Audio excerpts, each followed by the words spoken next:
Hello guys, Andrew here. Welcome back to Drew Tutorial. And in this video, I'm going to show you how to remove image backgrounds in Affinity. So what I'm going to do, I'm going to just simple click on the image on the left hand side here and go ahead and find an image that I want to use to remove the background. So I'm going to find an image right here and I'm going to simple click and open. Once you click and open in Affinity, of that image, you will not see the image right away. You have to click again and that image will be inserted. Now I'm going to just simply resize this image right here, and let's say I want to remove the background of this image. This is super easy to do.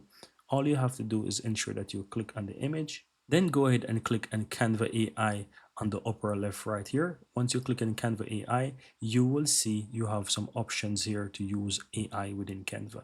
And if you look to the upper right, you will see a remove background right here. Just simply go ahead and click on remove background, and it's going to go ahead and remove the background of that image that I put within Affinity. And there it is, guys. That's how easy it is to remove the background of images in Affinity. Very easy and very simple.